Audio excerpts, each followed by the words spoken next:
This channel does not promote any violent, harmful, or illegal activities. All content provided by this channel is meant for an educational purpose only. Top quality और consistent performance के लिए सिर्फ silver pump नाम याद रखना।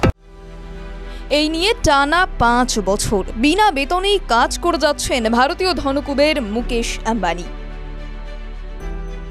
বৃহস্পতিবার নিজেদের বার্ষিক রিপোর্ট প্রকাশ করেছে রিলায়েন্স ইন্ডাস্ট্রিজ।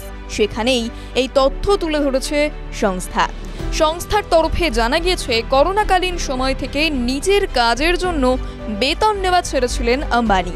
এখনো পর্যন্ত 5 বছর কেটে গেলেও সেই সিদ্ধান্তে অনড় থাকছেন তিনি, নিচ্ছেন না বেতন ও ভর্তুকি।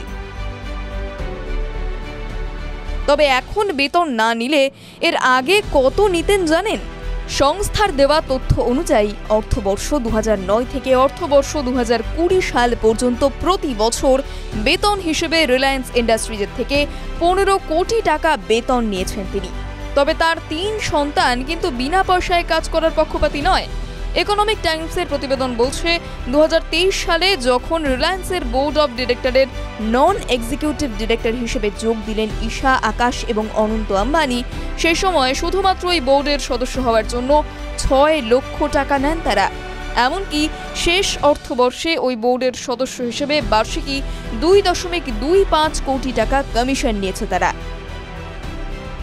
সম্প্রতি এই একই রকম রিপোর্ট প্রকাশ করা হয়েছিল আদানি গোষ্ঠীর তরফেও, যেখানে দেখা গিয়েছিল শিল্পপতি গৌতম আদানির নেওয়া বেতন দেশের অন্যান্য শিল্পপতিদের তুলনায় অনেক কম। সেই রিপোর্ট অনুযায়ী শেষ অর্থবর্ষে মোট 10 কোটি 41 লক্ষ টাকা বেতন নিয়েছেন আদানি।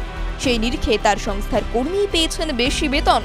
আদানির গ্রিন এনার্জি সংস্থা এমডি বিনীত এস জৈন বছরে 11 কোটি টাকা বেতন নেন।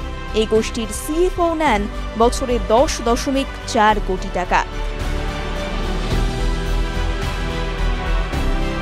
TV9 Bangla digital.